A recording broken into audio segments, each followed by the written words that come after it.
በብልጽግናው አገዛዝ አጋቾች ታግተው የነበሩ 7 የኦሮሞ ተወላጆች በፋኖ ነፃ ወጡ። ታጣቂዎችን በመመልመልና በማደራጀት አሰማርቶ ንጹሃን በማሳገት ገንዘብ የሚሰበስበው የብልጽግናው ቡድን በደራ ቀጠና አሰማርቷቸው በነበሩ አጋቾች ታግተው የነበሩ የኦሮሞ ተወላጆች የሆኑ 7 ንጹሃኖች ፋኖ ባካሄደው ብርቱ ውጊያ ነፃ መውጣታቸውንም ገሞራ ሚዲያ ለማረጋገጥም ችሏል። ብልጽግና ነፍጠኛ ሊጨፈጭፋችሁ የመጣ ነው፣ ተነሱ ታጠቁና ዝመቱ በሚል በኦሮሚያ ክልል ወታደራዊ ምልመላ እያካሄደ ባለበት ወቅት ፋኖ በብልጽግና አጋቾች የታገቱ ኦሮሞዎችን ነፃ ማውጣቱ ብዙዎችንም አነጋግሯል። ይህም ትክክለኛውን የፋኖን የትግል መስመር ፍንትው አድርጎ እያሳየም ነው ተብሏል። በተመሳሳይ መረጃም በአገዛዙ ታፍነው ወደ ወታደራዊ ማሰልጠኛ ጣቢያ ተወስደው የነበሩ ምልምል ሰልጣኞች ከማሰልጠኛ ጣቢያ ጠፍተው ፋኖንም ተቀላቀሉ።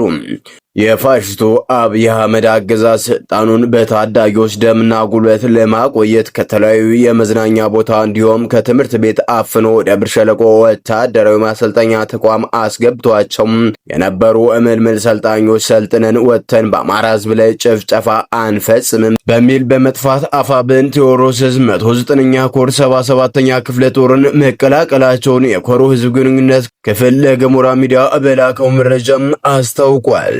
አገዛዙ በኃይል አግቶ ወደ ማሰልጠኛ ተቋም ካስገባቸው በኋላ ከከዳችሁ ፋኖ ያርዳችኋል፣ ይቆራርጣችኋል እያለ የማስፈራሪያ ፕሮፓጋንዳ እንደሚነግራቸው ሰልጣኞቹም አክለው አስረድተዋል። ዳሩ ግን ቴዎድሮስ 109ኛ ኮር ከዚህ ቀደም ከተለያዩ የሀገሪቱ ክፍል ታፍነው የሚመጡ ሰልጣኞችን ልዩ እንክብካቤ በማድረግ እንዲሁም የትራንስፖርት ወጪያቸውን በመሸፈን ከ136,000 በላይ ምልምል ሰልጣኞችን ወደ ትውልድ ቀያቸው ብር በመሸኘትና ከወላጆቻቸው ጋር በማገናኘት የወገን አለኝታ መሆኑንም በተግባርም አስመስክሯል። ወደ ማሰልጠኛ ታግተው የገቡት ኢትዮጵያን ዕድሜያቸው ከ15 እስከ 17 የዕድሜ ክልል እንደሚገኙም ምልምል ሰልጣኞቹ ለፋኖም አስረድተዋል።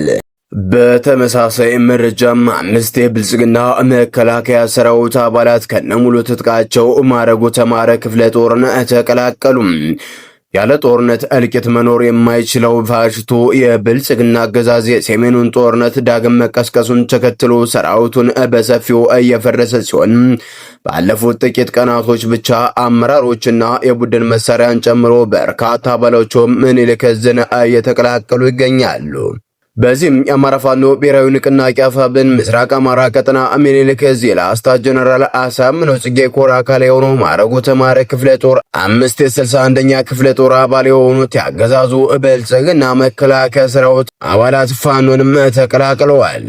ክፍለ ጦሩን የተቀላቀሉት የሰራዊት አባላትም 5 ጥቁር ክላሽ፣ 1340 የክላሽ ተተኳሽ እንዲሁም 12 የእጅ ቦምብ ሲሆን 10 የክላሽ ካዝናና 5 የደረትና የወገብ ትጥቅም በመያዝ ነው። መዳረሻው ድልና ነጻነት የሆነው የአማራ ሕዝብ የህልውና ተጋድሎ ተጠናክሮ ይቀጥላል ሲል የማረጉ ተማረ ክፍለ ጦር ቃል አቀባይ ፋኖ የጸደው አማራ መረጃውንም አድርሶናል። በተመሳሳይም የብልጽግናን ወንበር ለማስቀጠል አንሞትም ያሉ 7 ያገዛዙ ሰራዊት አባላት አውጃኖ ክፍለ ጦርንም ተቀላቀሉ። በሰሜን ወሎ ራያ ቆቦ ወረዳ በጮቤ በር ዙሪያ መሽጎ የሚገኘው የምርኮኛው የ10 አለቃ የብርሃኑ ጁላ ሰራዊት እየፈረሰ ፋኖን እየተቀላቀለም ይገኛል። የ802ኛ ክፍለ ጦር 2ኛ ሬጅመንት 2ኛ ሻምበል አባላትና የ11ኛ 83ኛ ክፍለ ጦር 4ኛ ሬጅመንት የቃኝ አባላት የነበሩ ወታደሮች ከወንድሞቻችን ጋር አንዋጋም ብለው 7 የሰራዊቱ አባላት ከነሙሉ ትጥቃቸው ምኒልክ ዕዝ ምስራቅ አማራ ኮር 1 አውጃሎ ክፍለ ጦር ጋር በሰላም ተቀላቅለዋል። የክፍለ ጦሩ አመራሮችም አቀባበልም አድርገውላቸዋል። ምኒልክ ዕዝና ጎንደር ጠቅላይ ግዛት ሕዝብ በጋራ በወሰዱት እርምጃ 39 የአገዛዙ ወታደሮች ሲደመሰሱ በርካቶች መቁሰላቸው ታወቀ። በውጊያ ከተገደሉት መካከል አገዛዙ ሲተማመንባቸው የነበሩ የቡድን መሳሪያ ተኳሾች እንደሚገኙበትም ገሞራ ሚዲያ ለማረጋገጥ ችሏል። ፋኖ አንድ ድርጅት ከመሰረተ በኋላ የውጊያ ስልቱም ሆነ የማጥቃት አቅሙ በእጅጉ ተቀይሯል። በአዴናዊ ስርት የሆነው የጎጥ አጥር ተንዷል። ጀግኖች ከወሎ ከቤተ አማራ ጎንደር፣ ከጎንደር ከወሎ ቤተ አማራና ከጎጃም ሸዋ ቤተ አማራ እንዲሁም ከሸዋ ወሎ ቤተ አማራና ጎንደር እየተዘዋወሩ ጠላትን የንበርክክም እየነዱትም ነው። ከእንግዲህ ወዲያ በአንድ አማራ ሜዳ ጀግኖቹና ቃታ የተገናኙለት ተሰብሰባ ሞራ ትበላለዱለት ነው የሆነም ነገሩም። አራተኛ ደጃዝማች ኮር በጠላት ላይ መብረቃዊ ጥቃትም አደረሰም። ከጠዋቱ 12 ሰዓት ላይ ከማዕከላዊ አርማጭሆ ማሰሮ ደንብ ወረዳ ጃንሱማ ቀበሌ ሽመልበር በተባለ ቦታ ላይ የኮሩ ልዩ ዘመቻና የተከዜ ክፍለ ጦር በጥምረት በወሰዱት እርምጃም ከጠላት ላይ ኪሳራም ደርሶበታል። የፋሽቱ ወንበር አስጠባቂ የሆነው የ92ኛና የ78ኛ ክፍለ ጦር 2 ሬጅመንትና አንድ የሻለቃ አድማ በትን ወደ 70 የሚጠጋ ሰላም አስከባሪ በጥምረት ያሰማረው ኃይል ሙሉ በሙሉ በሚባል ደረጃ በአሳረኛው ፋኖ ተደምስሷል። በዚህም መሰረት በሽመልበር ጎጥ በጠላት በኩል ከ70 በላይ ሞት የሆነ ሲሆን 40 ቁስለኛ ታቅፎም ይገኛል። ለጊዜው ስማቸው ያልታወቀ ከፍተኛ አመራሮችም ተመትተዋል። በፋኖ ምት የተበሳጨው አገልጋዩ ሰራዊት ነኝ ባዩ በአካባቢው ባሉ አርሶ አደሮች ላይ የተለመደውን የበቀል እርምጃም ወስዷል። አርሶ አደሮቹ አገር ሰላም ብለው በተቀመጡበት ቤታቸው በመግባት 2 አርሶ አደሮችን የገደለ ሲሆን 2 ቤትም ማቃጠሉም ተሰምቷል። የዚህ ሁሉ የበቀል እርምጃ ዋናው ዓላማ አማራ በኢኮኖሚ ማሽመድመድ የስነ ልቦና ስብራት ለመፍጠር መሆኑንም የአማራው ፋኖ በመረዳቱ በአማራ ሕዝብና በፋኖ የአርበኝነት ጀብድ እቅዱም ከሽፏል።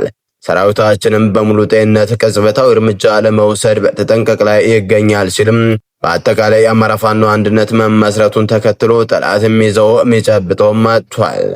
ከባህር ዳር ከተማ በቅርብ ርቀት በተፈጸመ ደፈጣ ጥቃት በአገዛዙ ወታደሮች ላይ ከባድ ሰብአዊና ቁሳዊ ውድመትም መድረሱም ተነገረም።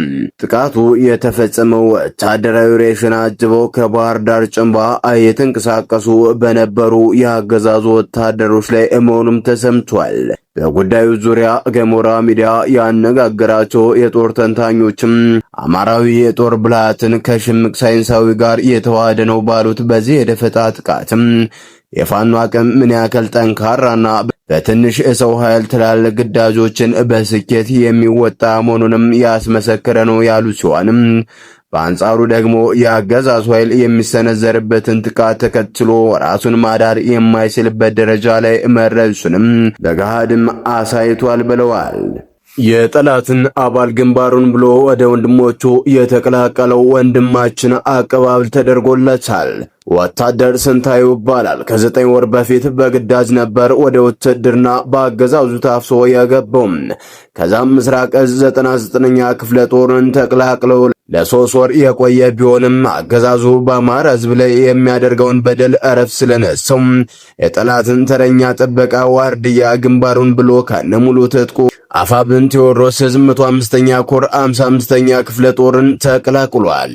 ሰላም ጤና ይስጥልን። የተወደዳችሁና የተከበራችሁ የሚዲያችን ቤተሰቦች ለሰዓቱ የነበሩን መረጃዎች እነዚህን ይመስሉ ነበር። በሌላ በተጠናከረ መረጃዎች እስከምንገናኝ በያላችሁበት ሰላም ቆዩልን።